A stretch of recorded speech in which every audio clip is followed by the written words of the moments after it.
representando aqui a Gradiva Publicações, eu começo com um agradecimento devido ao Círculo Essa de Queiroz por escolher esta sessão de apresentação do livro Fui Soldado e Morri. Agradeço aos estimados apresentadores a sua missão de hoje, professor Rui Ramos, historiador, também escritor e colunista, Afonso Reis Cabral, já um amigo da Gradiva, escritor muito justamente premiado. Se hoje é dia de saudarmos o lançamento de um livro, a importância deste ato amplia-se por se tratar de um excelente livro de Paulo Santo que temos o gosto de publicar e ainda mais neste estranho tempo em que somos obrigados a limitar, como há pouco disse, as presenças na sala e utilizar máscara. Agradeço ao autor ter confiado na Gradiva para a concretização deste livro, depois de um contacto prévio com o nosso presidente e editor, Dr. Guilherme Valente. Este semblante de harmoniosa serenidade que reconhecemos no autor abriga, em meu entender, um grande corredor de fundo. Mas um corredor que não se limita ao ato de correr. Não desiste nem perde. Ao invés, triunfa nos seus vários empreendimentos, como é agora este caso da ficção. E cada triunfo seu é resultado de determinação, labor, talento e, chamamos-lhe, moderação ou diplomacia, condimentos estes que resultam, como não podia deixar de ser, de apuradas sensibilidade e inteligência. Não se resume a isto, mas situando no espaço e no tempo, pode sumariamente dizer-se que o coração do livro está em África, com foco em Moçambique e, em grande medida, em Angola, desde os anos 60 do século passado, acompanhando as guerras das colónias até ao 25 de Abril e depois disso. Paulo Santo traz-nos assim um tema que durante algum tempo foi, quase diria, um tabu na sociedade portuguesa. Fui soldado e morri, título tão ajustado como em certa medida enganador, lê-se com gosto, mas estou certo que supera as expectativas dos leitores devido aos seus vários ingredientes. Pelo menos foi assim comigo enquanto atento leitor. Vou fazer uma pequena abordagem inicial apenas nas fronteiras discutíveis da apresentação em 7 pontos. Ponto 1. Deixando à parte o pequeno desfazamento etário que só faz verdadeiramente sentido na infância, isto relativamente ao autor, tal como o autor integra uma geração que ainda viveu em tempo colonial e assistiu à mudança de regime. Temos, portanto, memória. Tal como outros a têm, porque residiram nas então denominadas províncias, ou porque lá tiveram família, ou simplesmente porque o pai esteve nas guerras de África. Muitos de nós nasceram nos então chamados territórios ultramarinos, tendendo tais referências de nascença a transformarem-se em excentricidades num cartão de identidade. Temos assim um duplo apelo ou valência do livro.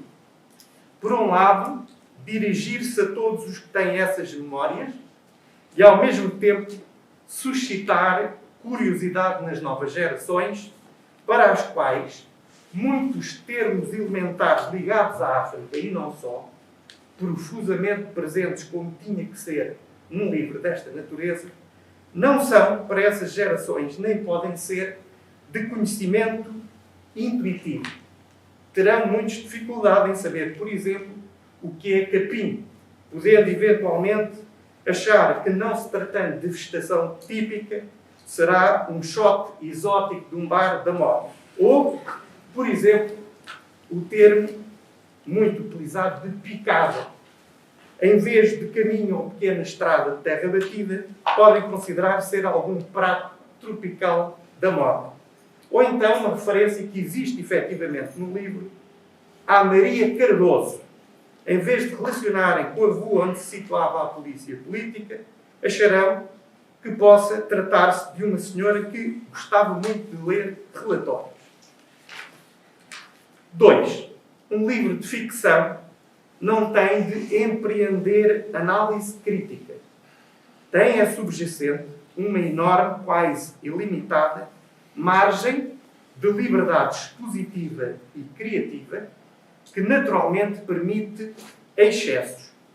Não obstante, este livro encerra a riqueza de respeitar o contexto da época, essencial noutras matérias como as ciências sociais, na sua busca de rigor, igualmente refletido ao nível da linguagem, sem preconceitos, com muitas referências, aliás, às próprias línguas locais, como são os casos em Angola do Kikongo, situado no extremo norte, o Kimbundu, na zona de Luanda e depois entrando para o centro, e até o Umbundo, sul de Luanda e depois progredindo para o centro.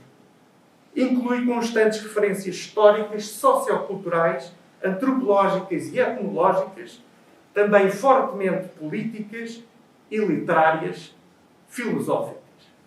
Descortinamos reflexões acerca do significado da vida e do nosso papel na mesma, perante a sombra omnipresente da morte, sempre acenando à personagem principal, Leto, no oficial português.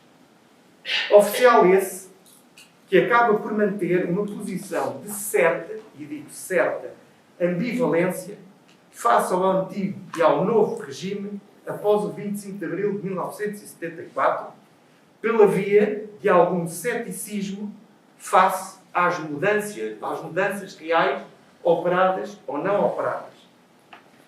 Relativamente à vida, eu vou ler apenas uma pequenina frase que eu acho que atesta um exemplo muito curioso e pequenino, na página 397, onde se diz simplesmente, cito, gerir expectativas é sinónimo de saber viver, e poucos o sabem. Temos aqui, será uma das chaves para viver adequadamente. Ponto 3. Essa preocupação central com a boa recriação do contexto justifica a aplicação de termos que se afiguram naturais, apesar do autor bem saber antecipadamente que se expõem a críticas, apesar de desprovidas de pleno sentido. Este é um livro cuidado e muito bem inserido na história, o que exigiu ações enquadradas multidimensionalmente. A história não deve nem tem de ser apagada ao sabor de grelhas de leitura fechadas ou de preconceitos ideológicos, políticos, partidários ou outros. Não deve ser estruturada sem esforço de isenção. Não pode ser uma espécie de jogo onde apenas se mostra um lado das coisas, somente aquele que se pretende mostrar, eliminando e varrendo factos e personagens, diabolizando-os ou branqueando-os e atribuindo intenções falsas ao simples emprego de determinadas palavras. Este livro não é um compêndio de história, mas o seu esforço laborioso está acima disto tudo que acabo de dizer. Ponto 4. Com recurso a encaixes, saltos no termo caracterizadores, um enredo cativante e de natureza multifacetada, ação, mistério, amor, crença e descrença, escrita muito apelativa e com interessantes requisitos literários, pequenos e grandes, e lembro-me de pequenos a ausência de pontuação para estabelecer uma ligação ao capítulo seguinte, ou intensificação do efeito de descrição, por exemplo, de animais. Portanto, através deste estilo, somos convidados a avançar nas páginas e a querer conhecer muito mais do livro. Ponto 5. Estão-me a ouvir bem? Ponto 5. A descrição dos cenários assume um papel fundamental. Faz-nos ver, cheirar, tocar, saborear a África. Também a dimensão humana, a capacidade para habitar as mentes das personagens, designadamente expressantes em discurso direto, demonstram mestria na expressão e na construção do livro. Ponto 6. Faz parte da estratégia da narrativa que surjam como que vários epílogos que se vão esclarecendo ao longo do livro, deixando adiado o verdadeiro epílogo. E se há descrições duras, por vezes com capa de naturalidade, encontramos também inclusões referenciando as crenças tradicionais africanas e outras de natureza poética e românticas. Ponto 7. O enredo oferece-nos contradições. Mortes talvez prováveis, renascimentos talvez improváveis, generosidade e maldade, encontros e desencontros, acertos e desacertos, surpresas gratificantes e outras desconcertantes, fidelidade e traição. Tudo isto não é mais do que a própria vida. Pela sua envergadura e beleza estética, compreende-se que o autor teceu o romance com um fio condutor pleno de significados que os leitores vão querer descobrir com imenso agrado. Termino com uma pequena leitura que ilustra uma linguagem muito interessante. Na página 111, fala de África. África é um útero de fertilidade que gera natureza e beleza, e feras, e miasmas, e homens e mulheres e deuses.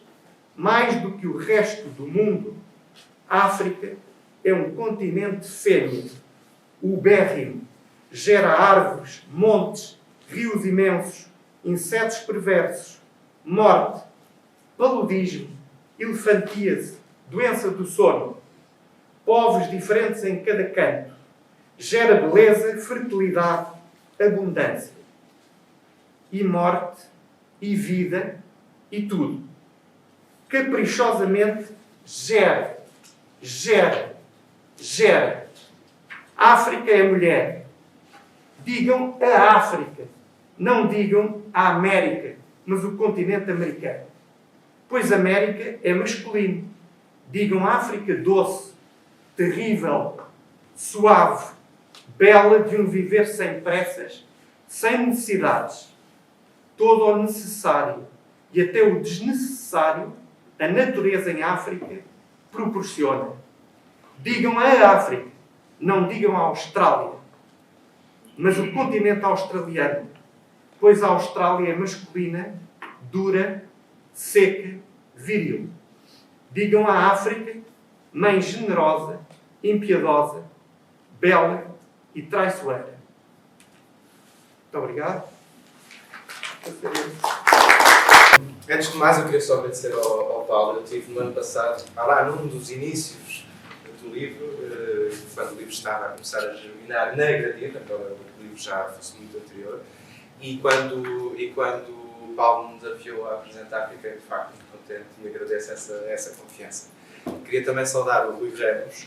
Aqui há uns anos eu vendia livros no Alfa Revista ao Rui, que sentenciava mais ou menos quais é que queria levar, e depois eram sacos e sacos que seguiam, passados umas semanas, suponho, para a sua casa.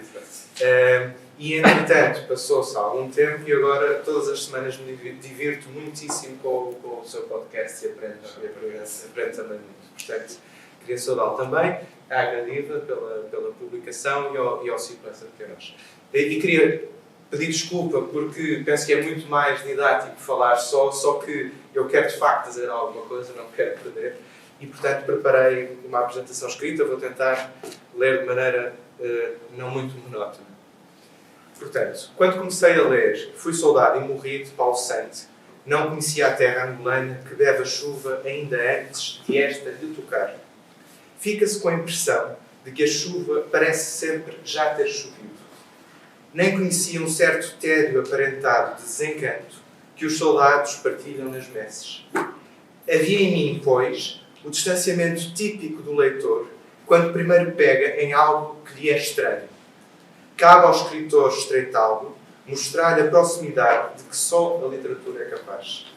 Se por um lado não conheço as chuvas de África, por outro, enquanto membro da minha geração, tenho pelos acontecimentos históricos retratados no livro uma certa indiferença que marca um passado, embora próximo, também já muito distante. Em vez de tornar esse passado ascético, vazio de paixões, essa, digamos, indiferença, realça para mim as características literárias da obra. Aliás, ocorre-me que a literatura é tanto passado quanto presente absolutos.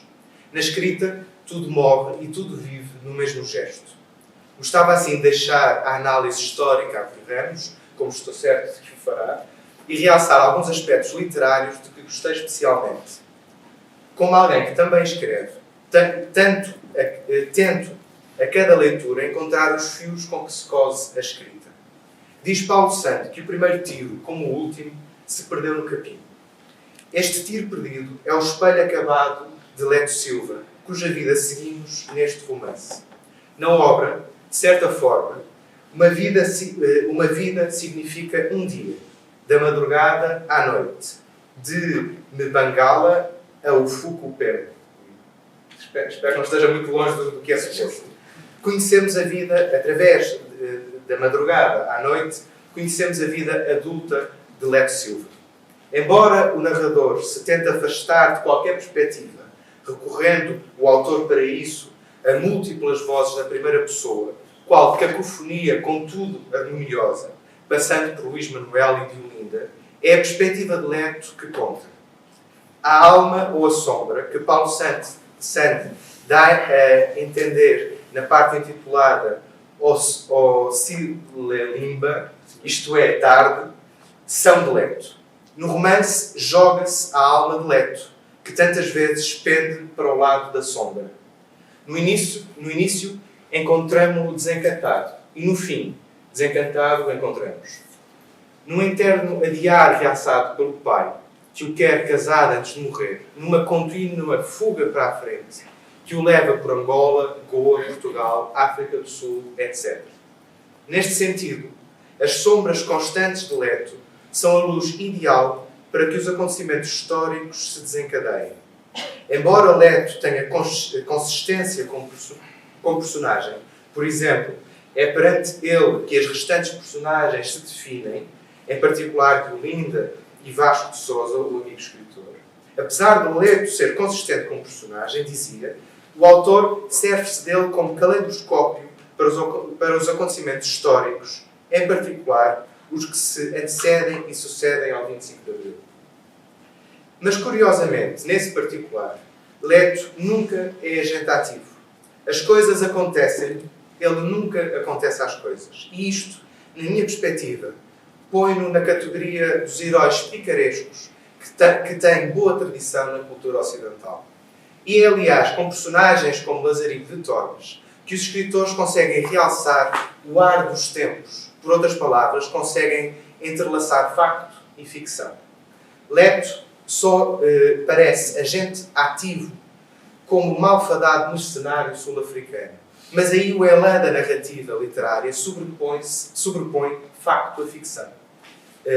Aliás, sobrepõe ficção a facto, já que Leto se entrega no corolário de um amor perdido. E é justamente no campo do amor que Fui Soldado e Morri corre os maiores riscos. É bem difícil, em pleno século XXI, escrever histórias de amor. São as mais bonitas e as mais perniciosas. Como equilibrar um certo cinismo que hoje impera com a entrega totalizante que as histórias de amor realmente exigem? Repito, estas são as histórias mais bonitas e mais perniciosas. Paulo Sante consegue-o com este paradoxo. entrega de Olinda a Leto, ou seja, entrega um grande amor a um grande desencantado. Claro que o cinismo de Leto é plenamente justificado pelos acontecimentos.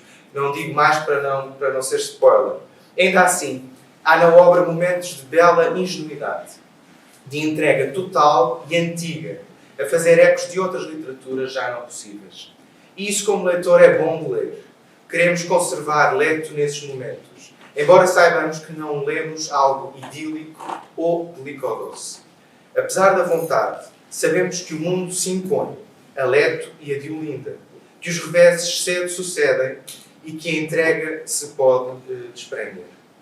Não vou descrever peripécias, porque não faço essa maldade a Paulo Santo. Lembro-me de uma vez de um lançamento em que o apresentador, durante 3 horas, parafraseou capítulo por capítulo do livro. Foi quase um cerco aos futuros leitores que saíram de lá com o livro no braço, mas puseram diretamente na estante, de certeza. Mas gostava de acrescentar que o amor de Leto e de Olinda contrasta e confronta-se com um outro amor. Sim, já não contente por escrever uma história de amor, Paulo Santo lança-se também a outra. E isto, enquanto apresenta o panorama dos grandes acontecimentos históricos da década de 60 e 70. Trata-se de uma ambição invejável. Esse outro amor é o do pai de Leto pela sua mulher. Praticamente acamada em Campo de Ourique, esta personagem reduz, através dos anos, ao essencial. Sou levado a crer que a velhice nos reduz, mas também nos sublima. O pai de Leto cinge-se a determinado passo à preocupação pelo filho e às saudades da sua mulher, amor de uma vida. Este amor, perene, contrasta com o amor fugaz, mais sexy, de Leto por de Olinda, mas é, na minha perspectiva, o mais difícil de conquistar e o mais difícil de perder. O romance eleva-se na descrição do contraste entre os dois amores, e cito, uma pequena citação: Leto voltou a pensar no mal que fizera ao pai, aquele amor da vida inteira, que sente para sempre a morte interrompera cedo, depois de 50 anos de casamento. Alguns capítulos mais tarde, a problemática do amor perante a morte, e em particular do erotismo, paredes meias com a morte, volta a ser intuída nos parágrafos em que Leto dorme com Diolinda, no quarto ao lado do qual o pai morrera. E nessa altura, apesar do fulgor erótico, os dois amores já tinham passado. Um eterno e outro fugaz, ambos apagados pelo tempo. Estas foram algumas formas de ler que me cativaram na obra. Há certamente muitas outras, mas foram as que permaneceram em mim mais tempo enquanto leitor. Antes de acabar, queria perguntar ao Paulo Santo o que tem ele contra os escritores. Se fizermos aqui um pouco de psicanálise barata, a julgar pela figura de Vasco de Sousa, o famoso escritor amigo de Leto, temos que Paulo Santo transforma muitas qualidades em defeitos. Como escritor, é bom ser plástico, é bom absorver as histórias dos outros, é melhor ouvir do que dizer. No entanto, como pessoa, nele, Vasco de Sousa, tudo isso é transformado numa figura que não se define, que prefere ficar no meio da ponte. Figura que dá uma no cravo e outra na ferradura, até às últimas consequências, como se pode ver pelos eventos respeitantes ao 25 de Abril. Pobres dos escritores, Paulo. Por último, queria dar os parabéns ao Paulo e dizer que sei o quanto custa a escrita. E do quanto este momento, por mais formal que possa ser, significa o libertar de uma obsessão. Como leitor, posso agradecer e dizer que agora conheço melhor as chuvas de África. Obrigado.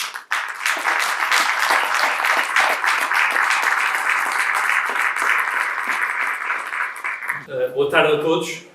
Também é com muito gosto que estou aqui, agradeço o convite do Paulo. Estou muito honrado pelo tempo rodeio, pelo Afonso, pelo Paulo. Saúdo a Gradida, saúdo a Círculo Essa de Queiroz, os presentes. O que é que faz um historiador a apresentar um romance? O facto de um historiador ser amigo do autor, que pode explicar alguma coisa. O facto do historiador gostar de ler romances pode explicar outra, mas não, há aqui penso que há uma outra razão para o Paulo, entre tantas outras pessoas que podiam completar esta apresentação se ter lembrado de um historiador. E acho que houve aqui um desafio e uma provocação que pareceram bem divertidas quando li o livro. Depois de ler o livro. Este é um romance.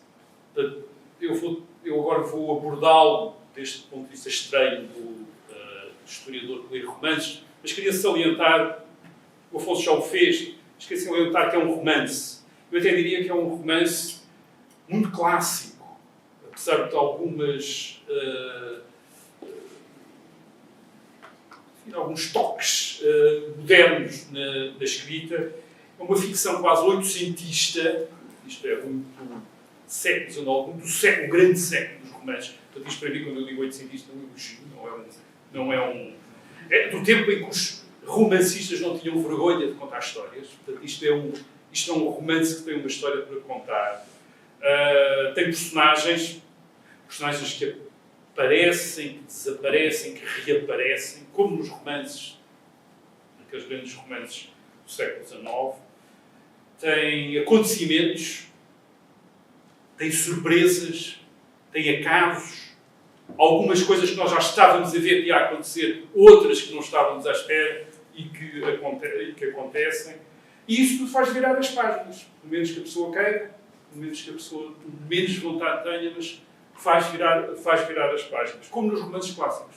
Nós vamos vindo das páginas, às vezes até impacientes com o facto do romance estar escrito. Isto é, gostávamos que o romance não estivesse escrito para apanhar melhor a história. De vez em quando senti isso. Isto é, porque é que eu quero escrever, claro, mas deixa-me cá esperei aquela vontade que nós tínhamos de saltar umas 3 ou 4 páginas para ir ver à frente o que é que tinha acontecido. Isso de facto, acho que para mim é um grande elogio que se pode fazer a um livro que pretende ser um romance sem ter vergonha nenhuma de o ser. Mas também é, e imagino que seja por isso que estou aqui, porque senão bastaria estar o Afonso, daria conta do recado como oficial do ofício, que eu não sou.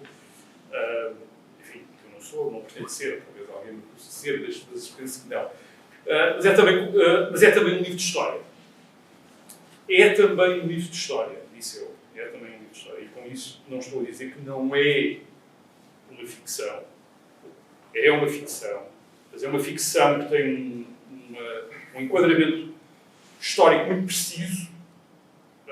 Angola, março de abril de 1961, começo da guerra em Angola, até ao fim de 1973, Guiné, Moçambique, Lisboa, princípio de 1964, isto é, Revolução de 25 de Abril, Guerra Civil em Angola em 1975 e depois ainda os acontecimentos do 27 de maio de 1977 em Luanda, enfim, a continuação da Guerra Civil angolana. Isto é tudo aquilo que nós podemos chamar a Guerra da África, ou a Guerra Colonial, a descolonização, mas que, de facto, são termos históricos que escondem mais até do que revelam, porque aquilo que escondem é a imensa transformação da relação que nós tínhamos com a história. Isto é, nós, portugueses, essa mudança, e eu creio que o livro é um bocadinho uma reflexão sobre, quero dizer, e muito uma reflexão sobre essa mudança da nossa relação com a história. E é bom, e provavelmente essa é talvez, direi um pouco mais à frente, a vantagem de um livro deste sobre um livro de história. Isto não é um romance histórico no sentido de dramatizar situações históricas com personagens históricos. Isto é, não aparece o nome de Spínola, o nome de Marcelo Caetano, o nome deste e daquele aparecem, mas eles não são personagens do livro, portanto não são aqueles romances históricos que vocês veem aí na secção de romances históricos, em que é o Afonso Henriques, o Rainhador Teresa, no Nova Estreira, portanto em que o Spínola não se volta e não diz coça a cabeça e o que é que eu vou fazer a seguir. Esses personagens são referidos, mas não são os personagens deste livro. Também não é um romance histórico no sentido em que tem uma intriga, em que tem apenas um contexto histórico, e portanto que o contexto seja apenas uma cor local e que a intriga, isto é, Paulo Santos situou isto nesta época, ter situado isto no tempo da restauração, teria funcionado. Não é a história aqui não é um simples quadro de fundo, não é o fundo do palco, é outra coisa. É um romance histórico que é precisamente uma reflexão sobre o tempo histórico. Isto é a própria história que conta faz parte dessa história. É uma reflexão sobre o passado, e o passado como um processo, como vida, como destino também, isto é, como algo que as pessoas fazem ou que faz as pessoas, e é isso, precisamente, que faz deste livro história e um romance histórico e não apenas aquelas características que aqui referi. Quando digo isto, talvez esperasse, os historiadores têm aquela reputação de terem muitas suspeitas perante romances históricos, muito ciosos pela sua verdade histórica. Quando dizem, é uma história. A história é dos historiadores, a história está nos livros de história, o livro de história é aquilo que faz o historiador, e, portanto, o outro livro, enfim, pode ter licença, porque infelizmente atrás não se pode proibir as outras pessoas de usar a história, mas, enfim, há este erro, há aquele erro, ou então aquele elogio paternalista, quer dizer, sim senhora, eu estive a ler um romance, não tem erros de história, o menino fez muito bem o trabalho de casa, e dou-lhe aqui umas palmadinhas. Isso é horrível. Isso é uma coisa horrível. Eu não tenho problemas nenhuns com o facto de o passado ter múltiplas portas de acesso. Uma delas é a história dos historiadores, como eu. Outra é a história dos romancistas, como agora o Paulo Santos aparece. Outra é a história dos pintores, que faziam quadros históricos. Outra é a história dos cineastas, que fazem filmes históricos. Outra é a história dos dramaturgos, que costumavam fazer peças históricas. Penso que agora já não fazem, mas peças de teatro históricas.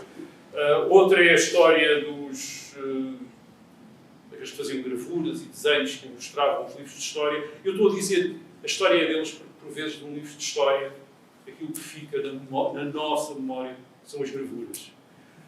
A história que algumas vezes nós conhecemos é a história do cinema, é a história que o cinema nos conta, é a história que a pintura nos conta, é a história que os romances nos contam, e eu não tenho certeza que as pessoas fiquem mais mal servidas por terem essa história.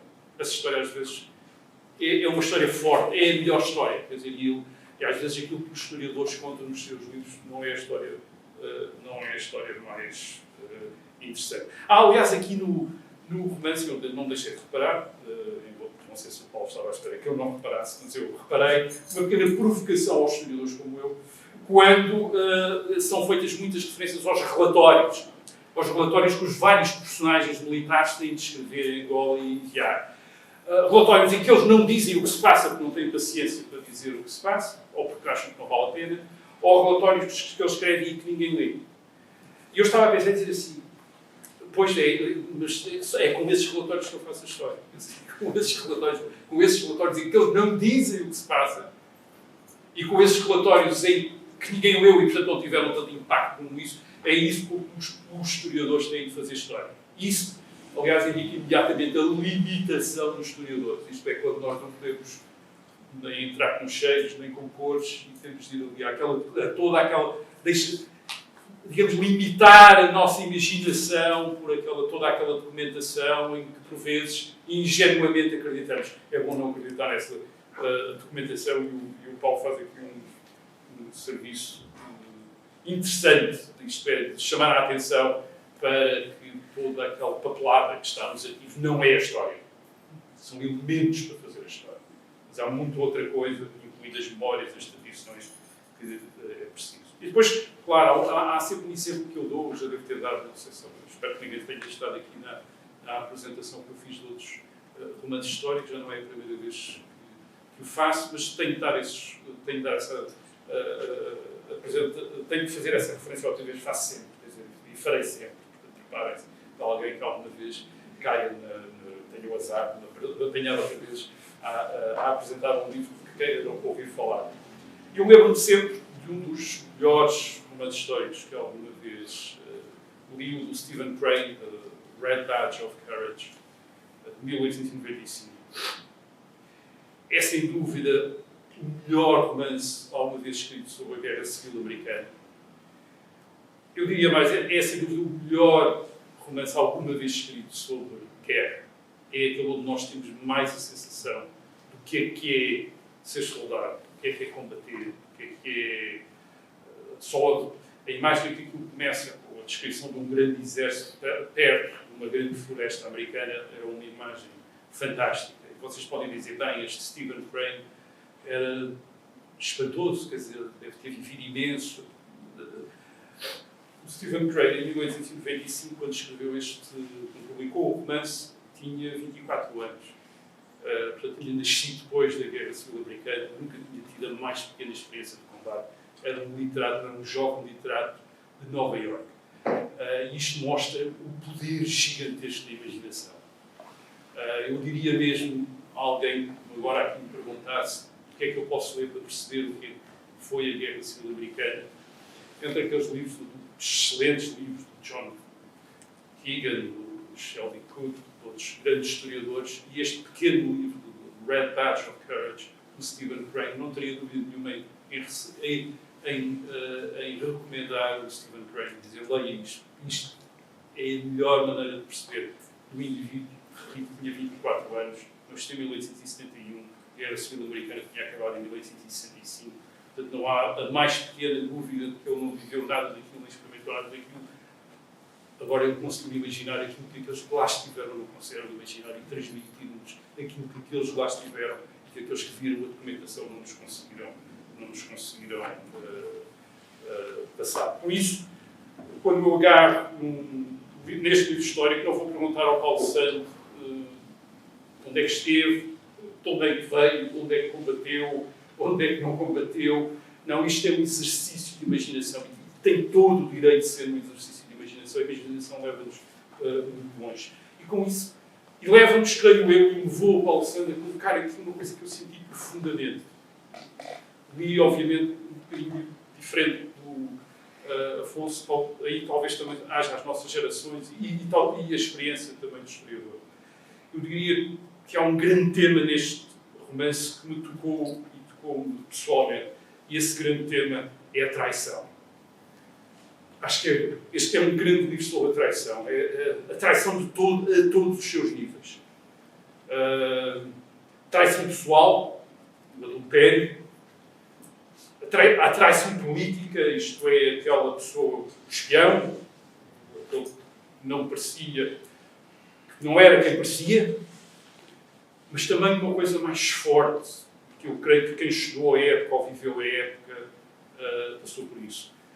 A traição como história, a história como traição. A traição à pátria, uma coisa extraordinariamente presente na propaganda do Estado Novo antes de 74. Ainda me lembro, quando saí da escola, havia o edifício da Legião Portuguesa no fim de 1973 e tinha um enorme dístico para dizer: nós não seremos a geração da traição. A escolha era a traição. Isto é, ou se vivia aquilo até ao fim, ou se ia ser um traidor. E depois lembro-me também da Revolução, quando era miúdo. Não trair a Revolução. E quando a Revolução acabou-se, traiu-se a Revolução. Mais uma vez, éramos todos traidores à pátria e agora todos traidores à Revolução. Isto eram grandes temas da época, esta ideia da traição, não querer trair, não querer ser um traidor. E o livro coloca essa questão, aliás, o personagem coloca essa questão constantemente. Quem? Ele traiu ou foi traído? As pessoas traíram ou as circunstâncias traíram? Há na página 325 um momento em que é toda a história que aparece como uma história de traição. Desde o Rodrigo, que perdeu lá a batalha de Badalete contra os muçulmanos no princípio do século VIII, até o Adolfo Henriques, coitado, quer dizer, ele também o fundador do país, esse traidor que em Badajoz também tinha traído com alguma coisa. Basicamente a traição começa aqui a tornar-se, e percebemos, sinónimo de uma outra coisa, que é de ser vencido. É vencido. Isto é, e a questão é, a pergunta coloca-se, então trair é deixar-se vencer. Então isto é que é a história. A história é uma traição. É algo onde perdemos, onde estamos condenados a perder, onde estamos condenados a dizer não era isto que nós queríamos. E ao mesmo tempo estamos a falar da história, estamos obviamente a falar da vida. A vida é traição. Traição àquilo que devíamos ser, traição àquilo que devíamos ter sido, traição aos outros, àquilo que devíamos ter sido para os outros. O amor que aparece aqui, quem é que traiu? Led, Linda, quem é que foi o traidor? Quer dizer, quem é que traiu? Ou não traíram nada, era aquele malandro que estava lá no quartel-general a interceptar as cartas. Enfim, agora também não quero estragar. Quer dizer, quem é que traiu aqui? Quer dizer, quem é que traiu aqui? E isso deixa uma outra questão que o romance também quer abordar. Reparem que a questão da traição é uma questão tremenda, porque eu vivi como miúdo, como adolescente estes anos, 73, 74, 75, 76, 77, 78, quando isto ainda era muito vivo, e a questão da traição estava constantemente a dizer, este é que era o traidor, aquele era o traidor, aquele traidor era aquele, e o outro era o traidor, e toda aquela sensação de grande fracasso histórico. Estamos perante um grande fracasso histórico. Esqueçam a Revolução, a Descolonização, a Guerra Mundial, não, era aquela sensação medonha de estarmos perante uma grande decepção, uma grande desilusão, e não percebermos se era porque nós não tínhamos estado à altura das circunstâncias, ou se era porque as circunstâncias não tínhamos estado à nossa altura já agora. Quer dizer, ou se era porque não tínhamos tido aquilo que nos permitia ter feito outras coisas. Como é que saímos daqui? O romance também tem também nos leva para essa dimensão. Isto é a dimensão da redenção. É possível uma redenção. É possível uma redenção na história, não apenas na ficção. A ficção é. Na memória é. Na memória é possível esta reconciliação. Esta reconciliação que no romance, como nos romances, aliás, do século XIX, une as pontas. Isto é, nós de repente percebemos aquilo que tinha acontecido ao princípio. Depois nós, isto é, acontecido nas primeiras páginas do romance, é acontecido qualquer coisa, não estou a dizer o que é, e depois passam 300 páginas e nunca mais se faz referência àquilo.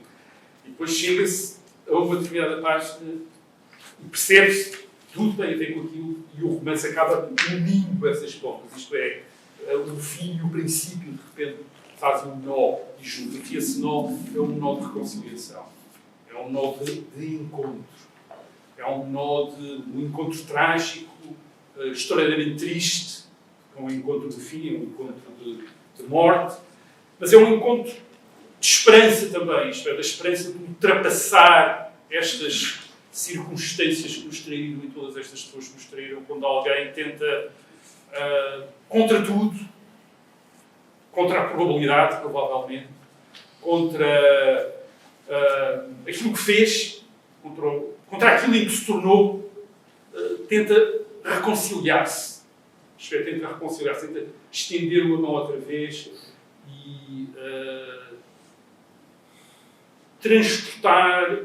Então, eu penso que assim, dito isto, acho que não vou estragar nada, mas transportar alguém que o transportou a ele, quer dizer, levá-lo. E isto é um pouco uma história de um anjo, quer dizer, isto é alguém que faz de anjo, alguém que tinha sido anjo, isto é o anjo que transporta, e depois ele transporta esse próprio anjo caído. Há também uma imagem de redenção do anjo caído que é transportado. E quem nos diz que não é isso, que também não é assim que podemos reconciliar-nos, quer com a história, quer com a própria vida, isto é, com esta imaginação a este outro nível transcendente, em que os anjos, por mais caídos que estejam, surgem e agarram-nos quando estamos no chão. Quer dizer, é literalmente o que acontece quando vão descobrir aqueles que lerem o romance. Portanto, enfim, foi isto tudo que me suscitou a leitura e com isto alguma emoção também, interesse e emoção, e portanto acho que temos de estar gratos a quem nos proporcionou isto, e portanto ao Paulo, parabéns. Eu sei que não era a primeira tentativa de romance, foi a primeira publicação, mas tenho a ideia que depois disto será só a primeira publicação, e portanto aqui o Afonso terá mais um colega. Obrigado. Eu, depois destas palavras todas, dos três, eu até tenho medo de falar. Acho que vou estragar o que foi dito. Tudo o que eu disser é certamente menos interessante, menos profundo. Eu fiquei a perceber melhor o meu livro, já e fico muito sensibilizado. Mas eu começava por agradecer à Gradiva pela oportunidade que me deu, por ter acolhido o meu livro. Naturalmente queria ter uma palavra para o Guilherme Valente, que não pode estar cá hoje, que é, digamos, a alma e o editor da Gradiva, e que recebeu este projeto com muito carinho e com muito interesse. Agradeço naturalmente também ao Rodolfo Begonha as palavras e a forma também como se referiu ao livro e, enfim, essa dimensão telúrica que eu, no fundo, acho que, enfim, naquilo que eu vi, de facto está presente no livro e é importante. Faz-me lembrar, já agora vou contar só uma história rápida, a primeira vez que eu regressei a Moçambique, depois de lá ter vivido, isto começa a responder também às questões da imaginação e da forma como este livro foi sendo gerado, mas eu lembro perfeitamente de regressar ao Maputo, tinha saído o Lourenço Marques, regressei ao Maputo, e quando cheguei ao Maputo, enfim, tive o primeiro choque de quem regressa à África, em primeiro lugar. A África é de facto uma mulher no sentido mais nobre, mais poderoso do termo, e é uma mulher também nesse sentido da natureza, de uma natureza que, quando nós a recebemos, quando ela nos recebe, é muito forte. Eu lembro da primeira noite no Maputo, ao regressar, no hotel que muitos aqui conheceram, que é o Hotel Polana, começou a chover e eu senti-me forçado acelerador, que não sei explicar, mas foi a chuva e o barulho da chuva, e sobretudo o cheiro da chuva, entrar pela janela que estava aberta, porque obviamente estava calor e o ar-condicionado nesses anos 80 e poucos estava a variar, e portanto, de facto, a chuva e o peso da chuva e a importância da chuva despertou-me todos os sentidos para aquele continente férreo, para aquele continente poderoso que é a África. E que eu conheço relativamente bem. E já falarei disso. Mas primeiro, à Gradiva, muito obrigado. Muito obrigado por esta oportunidade. Eu depois, naturalmente, queria agradecer ao Afonso e ao Rui várias coisas. Bom, em primeiro lugar, por aquilo que eu acho que é um dos maiores privilégios que nós temos na vida. O Afonso conhecendo há muito pouco tempo, o Rui já conhecendo há alguns anos, que é fazer o favor de ser meus amigos, que é uma coisa que eu agradeço e que me faz, naturalmente, sentir sempre mais rico, porque, no fundo, nós temos a riqueza dos amigos que temos, tudo o resto é relativamente ilusório, mas os amigos que temos são aqueles que nos carinham, que nos transportam, que estão presentes durante a vida e que, se calhar, depois disto, também continuarão a transportar a nossa memória. Mas, além disso, fizeram, e esta é a segunda razão, uma apresentação, qualquer um deles, que me comove muito, e que move mesmo, aliás, senti-me comovido num ou outro momento que disseram, porque são coisas importantes. Este livro é, obviamente, em grande parte, eu acho que ainda ninguém o disse, não sei se vou cometer um crime, uma heresia qualquer em relação aos escritores, eu já falo da questão dos escritores, mas este livro é, obviamente, um livro que tem muito, não necessariamente autobiográfico, mas de biográfico. Há uma boa parte das minhas reminiscências de infância que estão neste livro. É óbvio, o meu irmão está aqui à minha frente, viveu o mesmo que eu, éramos muito pequenos. Eu já agora conto uma história que muitos dos meus amigos conhecem. Ainda hoje me lembro de embarcar no Índia e de sair na Armada. O Índia era um navio civil, mas em todo o caso, de embarcar no Índia e de fugir da invasão iminente da União Indiana.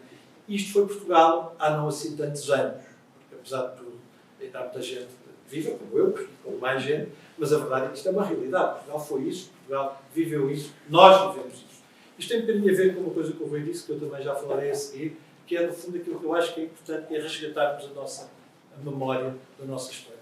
Eu acho que isso é um aspecto muito importante do livro, pelo menos desta reflexão, e eu agradeço muito o que aqui foi dito, porque isso vai ao encontro daquilo que eu penso que é o mais importante para que Portugal possa vencer essa espécie de remorso ou essa espécie de complexo da derrota, essa espécie de complexo de sermos pequenos, de sermos periféricos.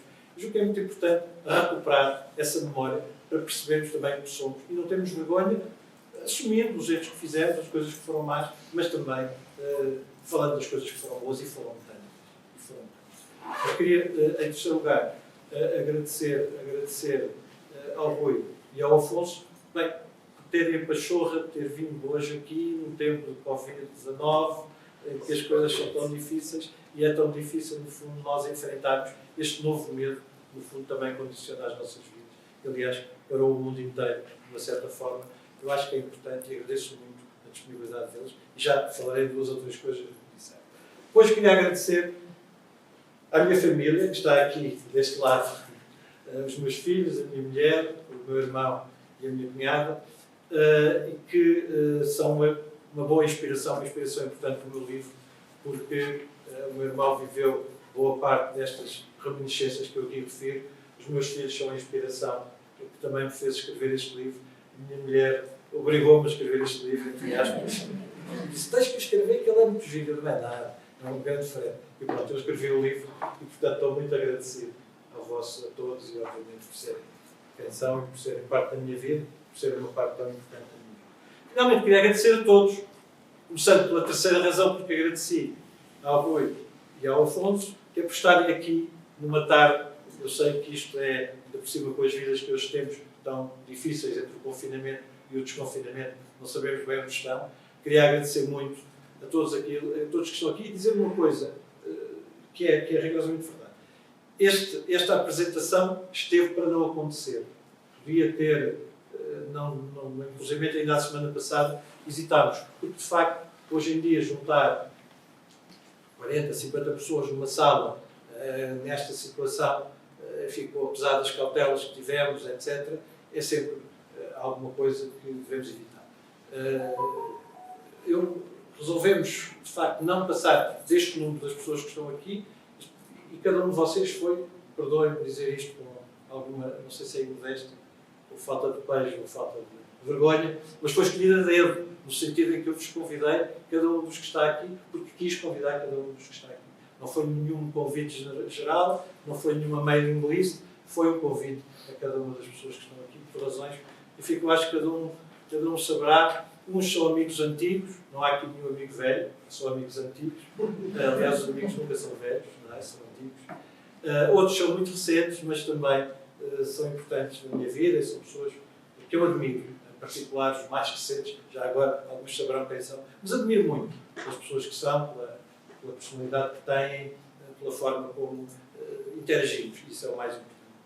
Eu não vou demorar muito tempo, porque acho que a tarde já vai longa, e naturalmente toda a gente quer voltar a casa, mas queria fazer este agradecimento muito especial. E vou só fazer 2 ou 3 referências em relação a estas 2 apresentações, e também, naturalmente, ao Rodolfo, mas fazer 2 ou 3 referências muito breves a estas. Em primeiro lugar, a questão do Leto Silva. O Leto Silva é o personagem, tem um nome que eu julgo que não seria aprovado pelo Registro Nacional, enfiamos nomes, julgo que o Leto não será muito um nome muito comum, mas em todo o caso a ideia era ter um nome que não fosse comum. Por outro lado, é um personagem, eu achei muito interessante essa ideia de um personagem pica, portanto, de alguém que de facto atravessa a história um bocadinho como aquele que é uma das minhas referências no livro que eu acho que é um dos grandes livros do século XX, que é O Homem Sem Qualidades, e é um bocadinho a mesma coisa. O Ulrich é uma espécie de referencial à volta do qual tudo se passa, os acontecimentos, as pessoas giram, etc. Aqui é um bocadinho a mesma coisa. Muitos daqueles personagens menos relevantes ou aparentemente menos protagonistas são personagens, em alguns casos, são pessoas que existiram. Não tiveram exatamente este percurso, não fizeram exatamente estas coisas. Mas há uma coisa que eu vou dizer que é o mais politicamente incorreto que se pode dizer. Eu tive muita família, conheci muita gente, tive muitos amigos, tive colegas do liceu, que eram angolanos. Angolanos brancos. Angolanos brancos. Tinham tanto direito a ser angolanos como todos os outros. Eles acreditavam em Angola. Acreditavam porque ele era o destino deles. Eu tive pessoas da minha família que me diziam que eu nunca sairei daqui. Vou ficar aqui. E não ficaram. E não puderam vir. Podem-me dizer, bom, o contexto, tudo o que quiserem, mas estas pessoas eram pessoas reais. Eram seres humanos, como todos nós, de carne e osso. Tinham sonhos, tinham aspirações, mereciam estar ali, trabalharam a vida inteira em alguns casos. Ou seja, não tem nada a ver com nada. Eu estudei em Luanda, no último, fim do liceu ainda, mas enfim, tinha amigos africanos, tinha amigos portugueses. No livro, já agora deixa-me contar aqui uma outra pequena história. Ele não está cá hoje por razões compreensíveis, além dos meus colegas. Já agora que eu queria agradecer muito os meus colegas de Belém que estão aqui hoje e que eu sei que depois ficou a vida complicada que nós temos, agradeço muito a vossa presença. Mas um que não pôde estar aqui e que leu o livro e que me ajudou com algumas ideias foi o António Araújo.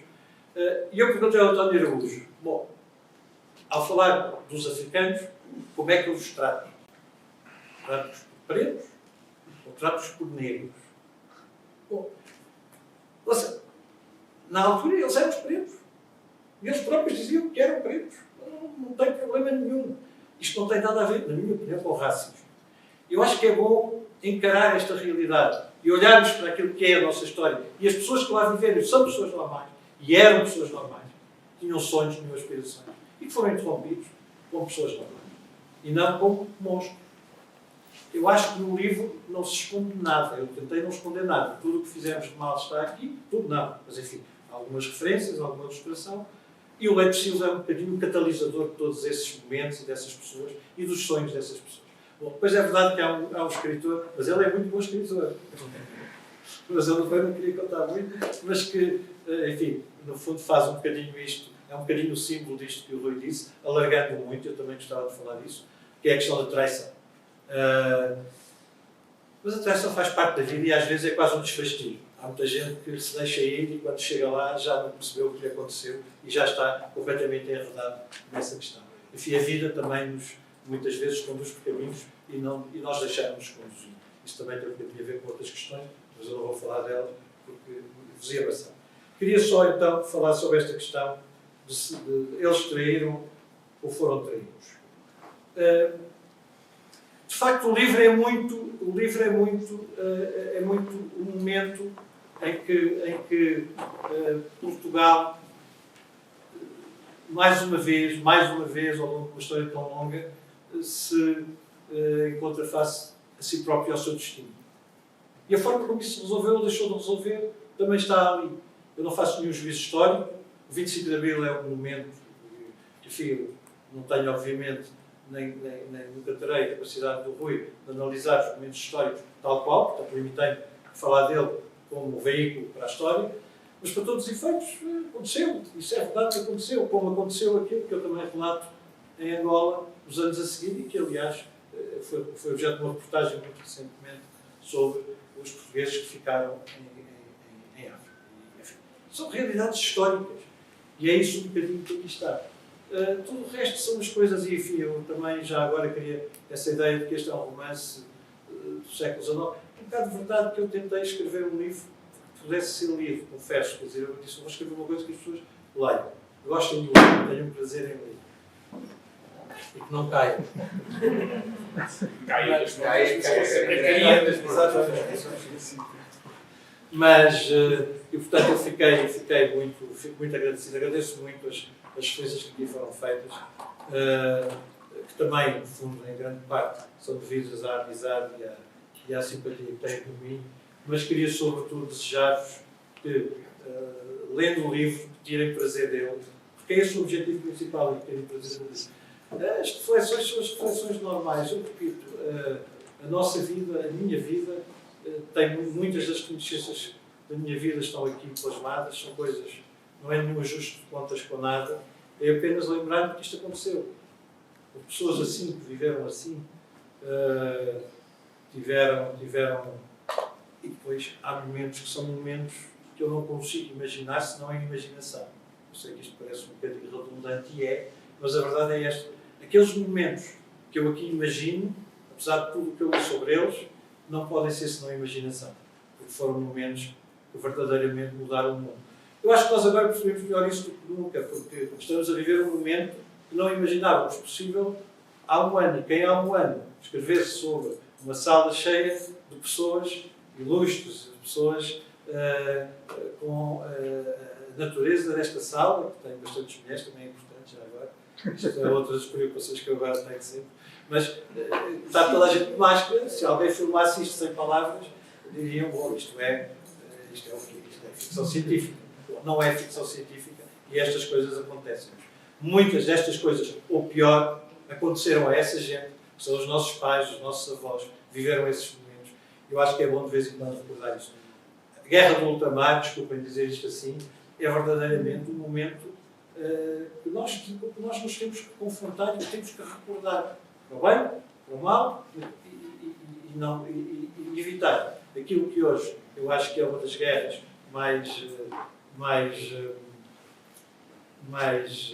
enfim, presentes e mais em desenvolvimento, que é esta espécie de política do cancelamento que agora se fala, que é tudo que sair da norma deve ser castigado. Eu acho que não deve ser castigado, nós devemos recordar estas coisas porque elas existiram, não apenas porque tomamos posição sobre elas. Eu não tomo posição, acho eu, sobre nada. O que tomo é posição sobre a vida, foi isso que eu tentei fazer. Em todo o caso, eu passava agora a palavra à Gradiva, queria agradecer mais uma vez, muito sinceramente a todos, sobretudo espero que tenham prazer a ler o livro. Gostem.